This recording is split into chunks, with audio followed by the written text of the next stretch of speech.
अनत क्लेशनाशाय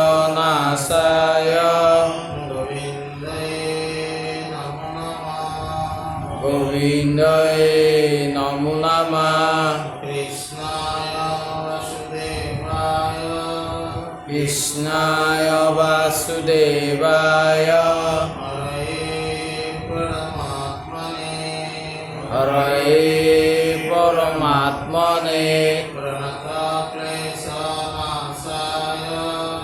অনন্ত ক্লেশনাশায় ক্লেশনাশায় গোবিন্দায় নমো নমঃ।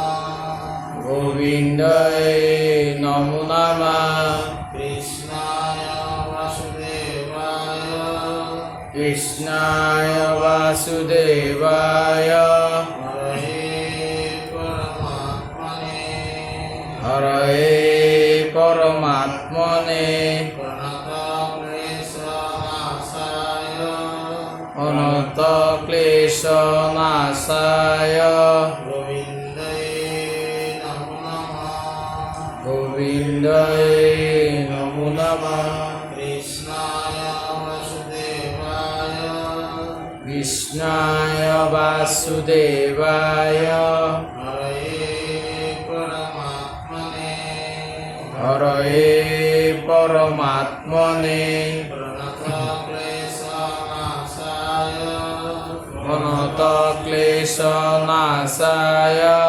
গোবিন্দায় নমো নমঃ। নমঃ। কৃষ্ণায় বাসুদেবায় কৃষ্ণায় বাসুদেবায় হরে পরমাত্মনে হরে পরমাত্মনে প্রণত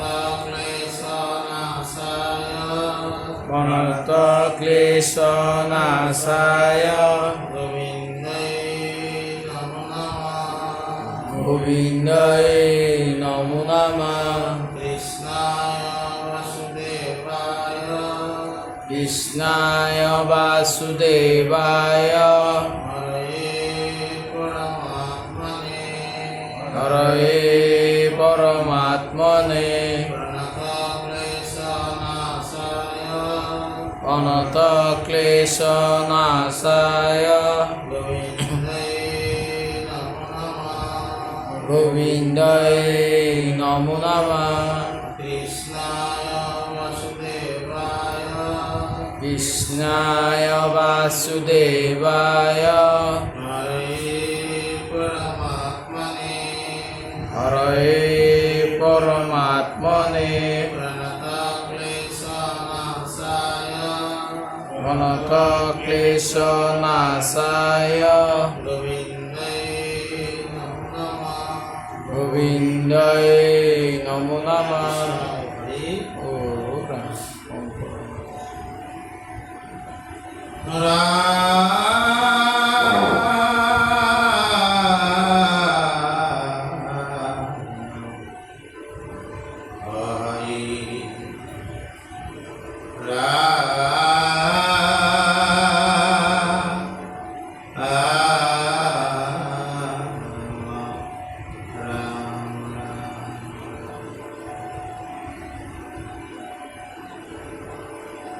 সমস্তে ধর্মর ফল কথা শ্রবণে মাত্র দেখাইল যুগতি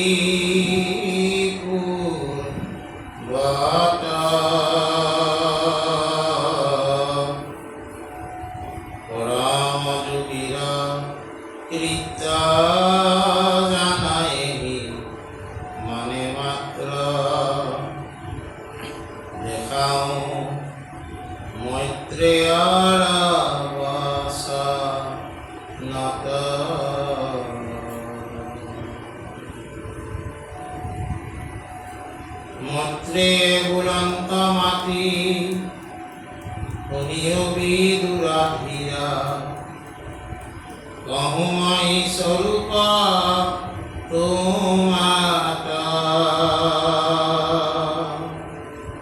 জিতু মহাযোগীগণ অভ্যাকিয়া অনুক্ষণ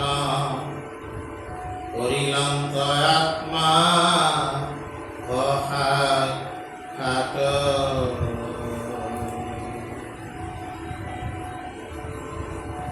মিলে যুগ সিদ্ধি যত তাকো স্পৃহা নকৰন্ত যিহেতু আত্মাত মাত্ৰ ৰত যিটো মহাজ্ঞানে ইটো চেদিলে সংসাৰ যত তাকো হবে তেজন্ত পাশত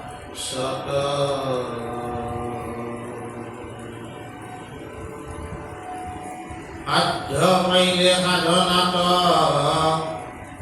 নাহি কিছু প্ৰয়োজন থাকে ব্ৰহ্মত্বৰে কবি হেনয় অনেক জাত পায়া সিটো যুগগতি তথাপি অপ্ৰমত্ত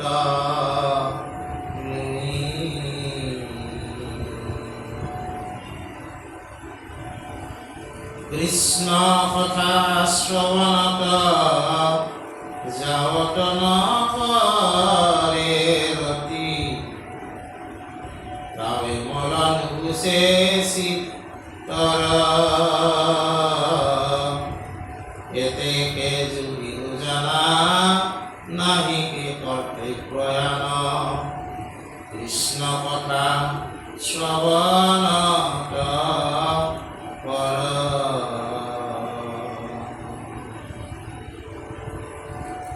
এহি মানে মত্ৰেয়ৰ বচন হৰি তৈলো হেনবা বুলিবা কদাচিত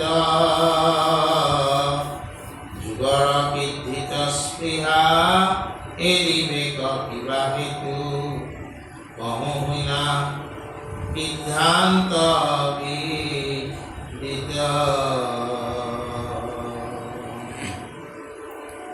আমাৰ আজি ৰত্নাৱলী শ্ৰৱণ কীৰ্তন ইতিমধ্যে আমি শ্ৰৱণ কীৰ্তন পাঠ কৰিয়ে আছো ভগৱন্তৰ কথা শ্ৰৱণ কৰাৰ কাৰণে পৰীক্ষিতে শুকৰ পৰা দ্বাদশ স্কন্ধ ভাগৱত শুনিছিল আৰু শ্ৰৱণ নৱদা ভক্তিৰ ভিতৰত যদ্যপি নৱবিধ ভক্তি মাধৱৰ শ্ৰৱণ কীৰ্তন অতি শ্ৰেষ্ঠ শ্ৰৱণ আৰু কীৰ্তনক বেছিকৈ প্ৰাধান্য দিয়া হৈছে গতিকে এই শ্ৰৱণ কীৰ্তন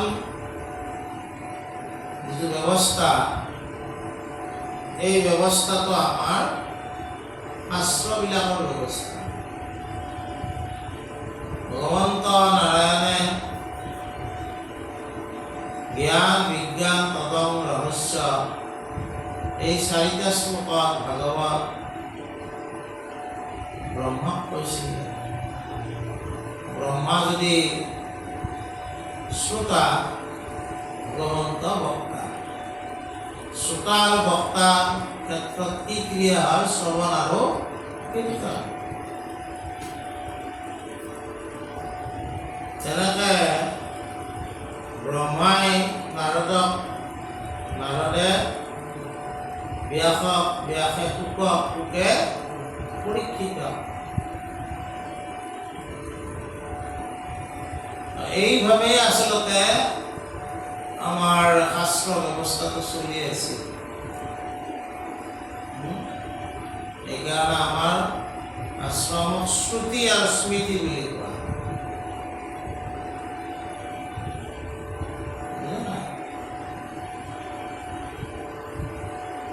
গতিকে আজি আমাৰ ৰত্নাৱলীত মৈত্ৰেয়ৰ কথা ওলাইছে ভাগৱত যেনেকে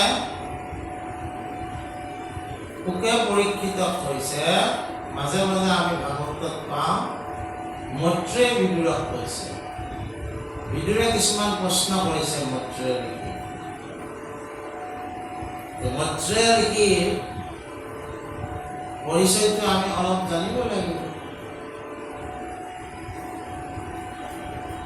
মৈত্ৰেয় ঋষি কোন? এটা কুশাৰ পৰা মৈত্ৰেয় ঋষিৰ জন্ম হৈছে। এইটো কাহিনী বহুত দীঘলীয়া, এইটো মই অলপ থৈ দিলোঁ। খাদ্যতে তাৰমানে মৈত্ৰেয় ঋষি দেউতাকৰ নামটো কুশাৰো আছে আৰু মাকৰ নামটো মিত্ৰা আছে।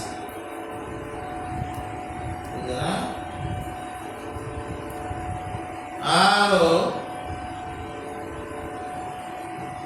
তাৰমানে কি হৈছে,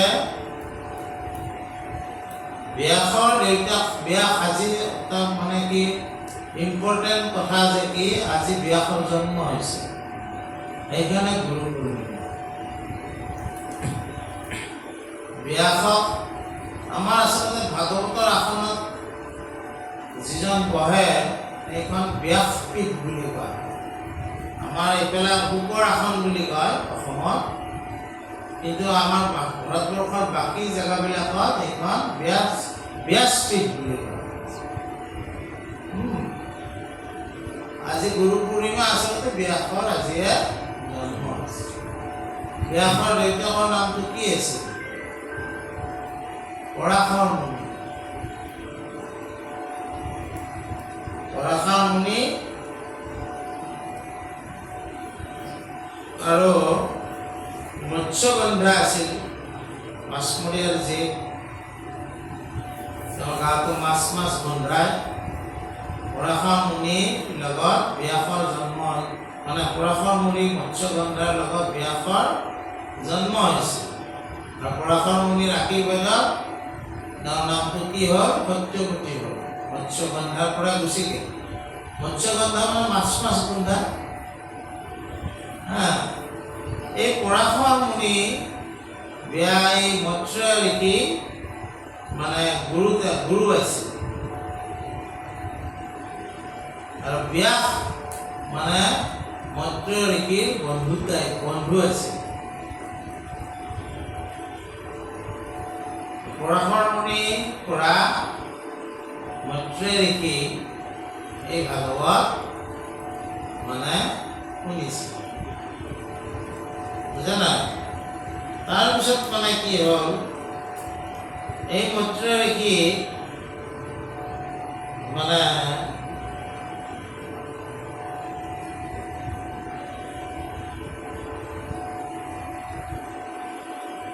মহাভাৰতৰ লগত মানে আমাৰ যিটো এয়া দুৰ্যোধন আছিল, দুৰ্যোধনে খুব অহংকাৰ কৰিছিলে নহয়। অহংকাৰ কৰাৰ কাৰণে কি হৈছিলে, মৈত্ৰেয় ঋষি তেওঁক বুজাব ইচ্ছা কৰিছিল যে তেওঁলোকক দিয়া, কিয় যুদ্ধ কৰিব। কিন্তু মৈত্ৰেয় ঋষিক তেওঁ অৱজ্ঞা কৰিছিল। আৰু সেইকাৰণে আৰু সেই সময়ত তেওঁ তাৰমানে মৈত্ৰেয় ঋষিক কথাবিলাক কৈ থাকোঁতে তেওঁ তেনেকৈ জংঘাখনত মানে কৈ আছে, শুনিয়ে এইবিলাক খালি কৰি দিছে। আৰু সেইকাৰণে মৈত্ৰেয় ঋষি কৈছে যে এই জংঘা ভাঙিয়াতো মৃত্যু ঘটাব। ভীমে জংঘাত আঘাত কৰিয়ে হেৰি কৰিছে। এই মৈত্ৰেয় ঋষি মানে আমাৰ বিদুৰক, মহাভক্ত বিদুৰক এই ভাগৱতৰ কথা কৈছে। কি কৈছে?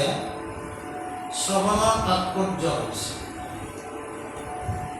কিয় আমি শুনিব লাগে। এই ক্ষেত্ৰত কৈছে যে মহা যোগীসকলে তেওঁলোকে কি কৰে যে সমাধি ধৰি আত্মাতে ভ্ৰমণ কৰি থাকিব পাৰে।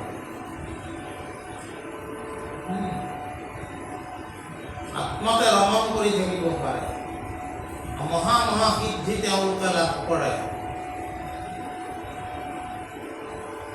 কিন্তু সেই মহা মহা যোগীবিলাকেও সেই সিদ্ধিসমূহ সমস্ত ত্যাগ কৰি কৃষ্ণ কথা শুনাৰ যি আনন্দ, কৃষ্ণ কথা সেই শুনাৰ আনন্দ লভাৰ কাৰণে তেওঁলোকেও কি কৰে, ইচ্ছা কৰে।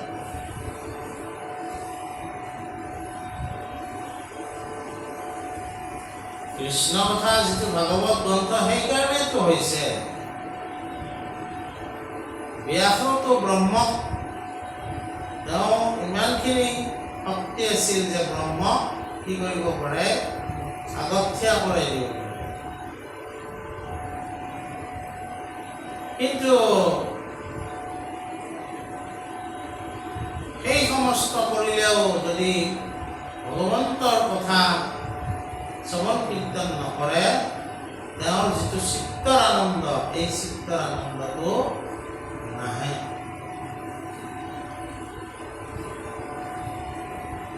আমি দেখিছোঁ জ্ঞানপন্থৰ বা জ্ঞান মাৰ্গৰ মহা মহা ঋষিসকলেও শেষত বৈষ্ণৱ কীৰ্তনত গুৰুত্ব দিয়ে। কাৰণ বৈষ্ণৱ বিষ্ণু কীৰ্তন বা বিষ্ণু কথা শ্ৰৱণে মানুহক কি কৰে, অন্তৰত চিত্তত আনন্দ উপলব্ধি কৰে। আমাৰ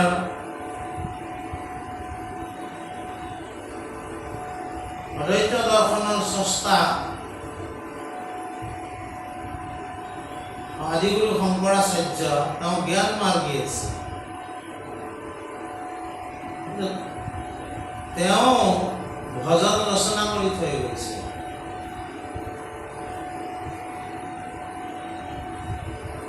কিয় ৰচনা কৰিছে? জ্ঞান মাৰ্গত থাকিলেও তেওঁ ভক্তি মাৰ্গকো কি কৰিছিল, আকোৱালি লৈছে। আচলতে শ্ৰৱণ কীৰ্তন এই সমস্ত হ'ল ভক্তি মাৰ্গৰ কথা। আৰু সেইকাৰণে সেই সময়তে আদিগুৰু শংকৰাচাৰ্যৰ জ্ঞান মাৰ্গী আছিল, তথাপিও তেওঁ ভক্তি মাৰ্গৰো ভজন লিখি থৈ গৈছে। আমি মাজে মাজে সেই ভজনটো বজাওঁ। ভজ গোবিন্দম ভজ গোবিন্দম গোবিন্দম ভজ মূঢ়মতে।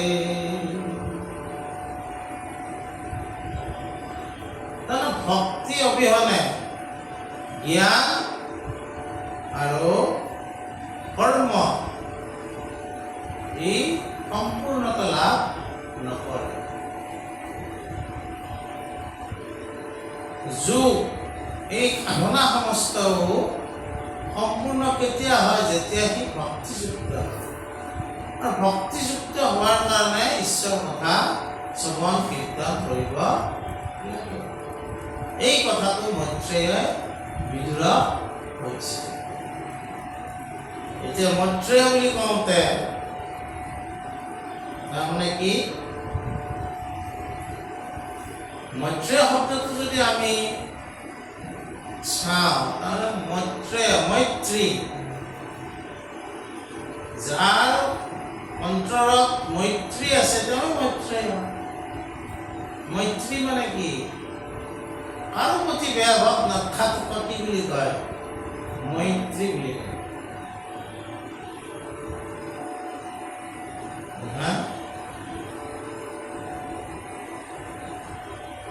আমাৰ যিটো আত্মা আছে, এই আত্মাৰ আচলতে কাৰো প্ৰতি বেয়া ভাৱ নাথাকে।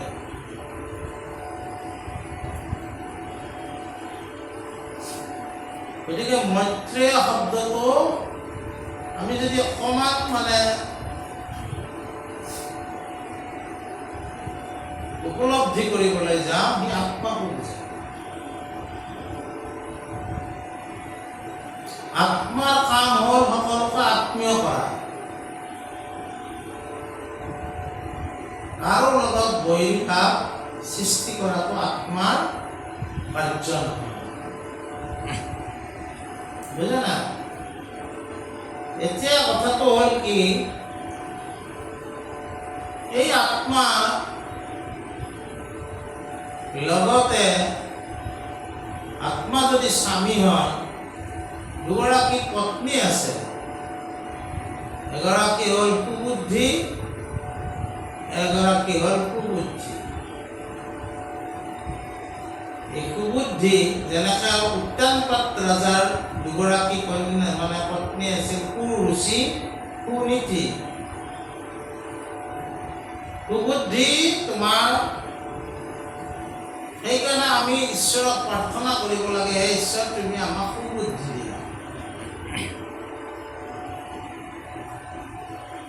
নামঘোষাত মাধৱদেৱে কৰিছে, কিনো অপৰাধ কৰি আছো আমি,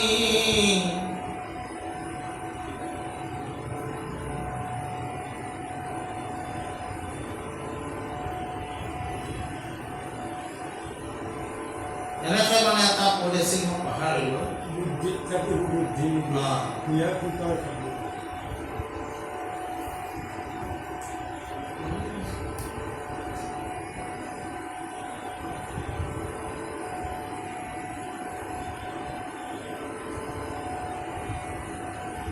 ইয়াতো থাকি নেদেখা সুবুদ্ধি,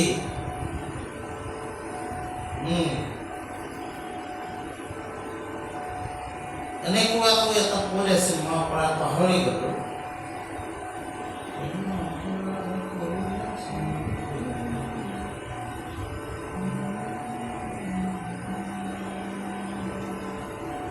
মানে কি, আমি ভগৱানক প্ৰাৰ্থনা কৰিব লাগে কি বুলি, যে আমি, তুমিতো ইয়াত আমাৰ আছা, তুমি আমাক সুবুদ্ধি দিব লাগে। সুবুদ্ধি হ'লে এই কুবুদ্ধি আৰু কুবুদ্ধিবিলাকে কি কৰিব, তোমাক এই জাগতিক জগতখনতে তোমাক বন্ধন কৰি ৰাখিবলৈ বিচাৰে।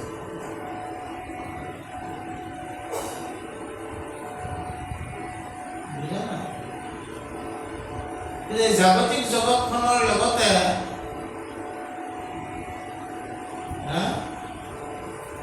এখন পাৰমাৰ্থিক জগত আছে। এই মনুষ্য জীৱনতে সেই পাৰমাৰ্থিক জগতখনৰ লগত আমি জড়িত হোৱাৰ কাৰণে চেষ্টা কৰিব লাগে। অকল যদি জাগতিক জগতখনতে আমি সুখানুভূতি বিচাৰি থাকো, তেনেহ'লে আমি আমাৰ তুলনা পশুবিলাকৰ লগত, মনুষ্য হিচাপৰ তুলনা নহয়। মনুষ্যই সাধনা কৰিব লাগিব।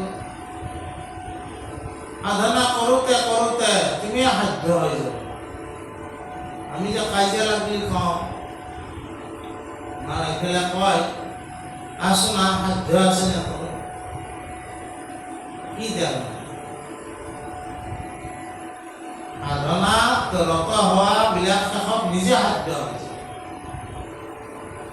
আমাৰ যে কেতিয়াবা কেতিয়াবা আমাৰ শংকৰদেৱ মাধৱদেৱ দুজনাগুৰুৰ কথা বাদেই দিলোঁ, আমাৰ অধিকাৰসকলৰো মহিমা কয় নহয় কিছুমানে, এই মোক মানে তেওঁ মানে আশীৰ্বাদ দিছিল, দিয়াতে মই মানে আমি কৰিলোঁ। তাৰমানে যদি এজন ভক্তিযুক্ত লোক হয়,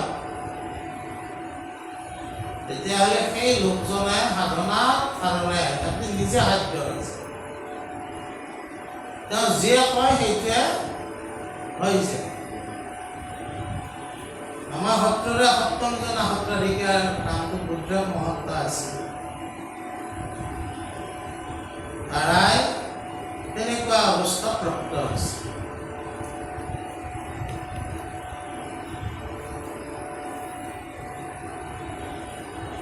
তেওঁৰ এটা মই সৰু ঘটনা কওঁ।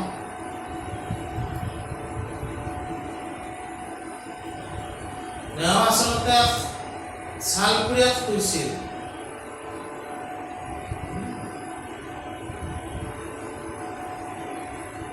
পালেং বা চঢ়া খাটত তেওঁ খোৱা কাৰ্য নকৰিছিল।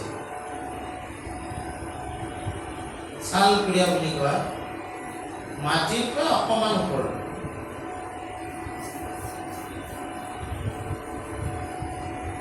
আগতে তাৰমানে আমাৰ আজিকালি নাই অৱশ্যে সেইটো বস্তু কমি গৈছে। আগতে পুৰা হ'বলি আপুনি বস্তু আছে, হাতবিলাকত থাকে, চোফাত থাকে, মূৰত থাকে, তেনেকুৱা থাকে। কোনোবা কোনোবা ভকতে কয় যে বাপ ছালপুৰীয়াখন উলিয়াই দিব লাগে, আমি চাফা কৰিম। নালাগে বোলে এতিয়া আমাৰ দৃষ্টিত বোলে তেওঁ লেতেৰা নেকি? নহয়, তেওঁ এটা মানে ভাবিছিল যে এইবিলাকে কামুৰিলে মই সাৰ পাম, আৰু সাৰে থাকিলে মই ঈশ্বৰৰ নাম উচ্চাৰণ কৰিব পাৰিম বা ঈশ্বৰৰ কথা মই ভাবিব পাৰিম। আৰু একেবাৰে যদি মই আৰাম কৰি শুই যাওঁ তেতিয়াহ'লে মানে কি হ'ব, মই ঈশ্বৰৰ কথা প্ৰায় বঞ্চিত হ'ম। তেওঁৰ দৃষ্টিভংগীটো ইমান আধ্যাত্মিক আছিল যে তেওঁ সকলো সময়তে ঈশ্বৰৰ কথা ভাবিবলৈ চেষ্টা কৰিছিল, সকলো সময়তে ঈশ্বৰৰ কথা কীৰ্তন কৰিবলৈ ইচ্ছা কৰিছিল। টোপনিও যাতে তেওঁ সম্পূৰ্ণ নহয় তাৰ কাৰণে তেওঁ কোনো চিন্তা নাছিল। তেনেকুৱা লোক সাধনাৰ জৰিয়তে কি হৈ গ'ল, সাধ্য হৈ গ'ল।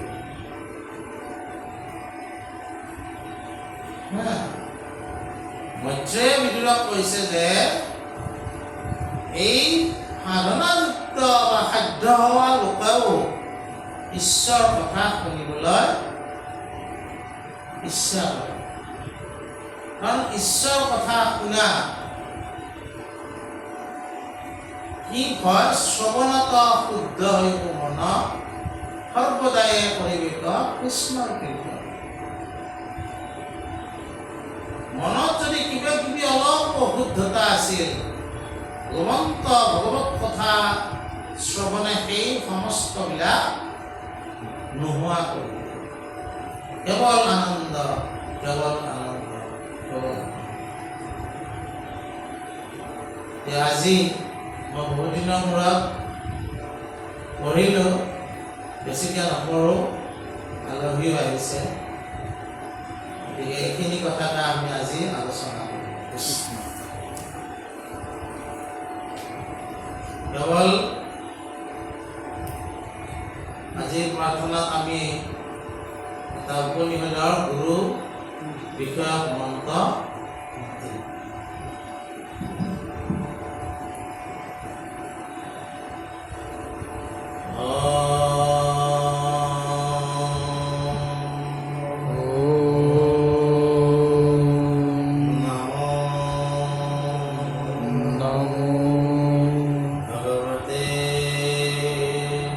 भगवते वासुदेवाय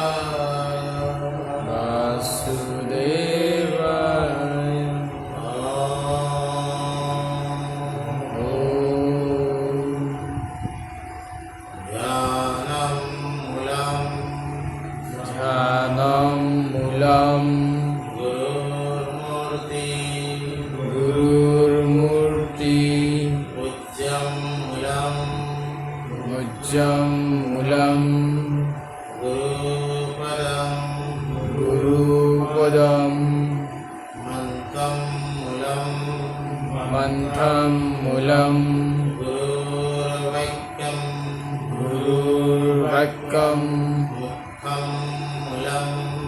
मुखं मूलं गुरुकृपा